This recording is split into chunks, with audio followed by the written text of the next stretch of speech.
গণিত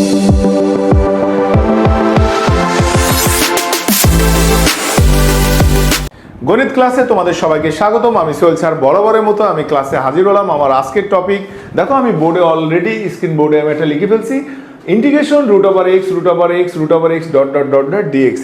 মাই dear student, যারা একাদশ দ্বাদশ শ্রেণী ইন্টিগ্রেশন অলরেডি কমপ্লিট করছো, তোমাদের জন্যই আমি এই প্রশ্নটা রাখলাম। এই প্রশ্নটা দেখো, একটা দেখেই মনে হচ্ছে যে একটা কঠিন কমপ্লেক্স একটা ইকুয়েশন, সেই কমপ্লেক্স ইকুয়েশনকে কিভাবে আমরা ইন্টিগ্রেশন করব সেটাই তোমাদেরকে আমি আজকে দেখাবো। দেখো এখানে আমাদের প্রথম কোশ্চেন আছে, দেখো রুট এক্স ডট ডট, অর্থাৎ এটা একটা ইনফিনিট সিরিজ, অসীম ধারা। এই অসীম ধারাকে কিভাবে আমরা ইন্টিগ্রেশন করব সেটাই হলো আমার আজকের ক্লাস। দেখো আমি যদি এটাকে ভাঙাই, দেখো রুট এক্স মানে কি, এক্স এর পাওয়ার হাফ, রুট এক্স এর পাওয়ার আবার এক্স, তার মানে হাফের পাওয়ার হাফ, অর্থাৎ আমি যদি এটাকে এইভাবে লিখতে পারবো।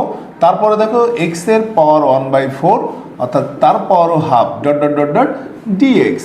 মাই ডিয়ার স্টুডেন্টস, দেখো এখানে আমরা যদি এটাকে এইভাবে নিই, half x to the power 1/4 x to the power 1/8 dot dot dot dot dx. এখানে আমরা যদি এক্স কমন নিয়ে নিই, তাহলে দেখো এটা কি আসছে, half plus 1/4 plus 1/8 plus dot dot dx. তো দেখো তো এই লাইনটা আমাদের কি আসছে, অসীম গুণোত্তর ধারা। তো অসীম গুণোত্তর ধারার আমরা ফর্মুলা জানি, ফার্স্ট পদ যদি হাফ হয়, অনুপাত এখানে কি আসছে 1/4/1/2, তার মানে এটার রেজাল্ট হলো 1/2। তাহলে এখানে যদি আমরা সেই টোটাল সিরিজের সমষ্টি বের করতে চাই, আমরা ফর্মুলা জানি a/1 - r ইন্টু ডিএক্স। এভাবে যদি আমরা দেখো এক্স এর মান কত আসছে, হাফ, 1 - হাফ ডিএক্স, তাহলে আমাদের এখানে আসছে x to the power 1 dx. এটাকে যদি আমরা ইন্টিগ্রেশন করি, x to the power 2 plus x square by 2 plus C.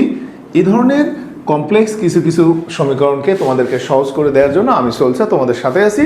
সবাই ভালো থাকবেন, সুস্থ থাকবেন, দেখা হবে নতুন ক্লাসে নতুন কোনো টপিক নিয়ে। আল্লাহ হাফেজ।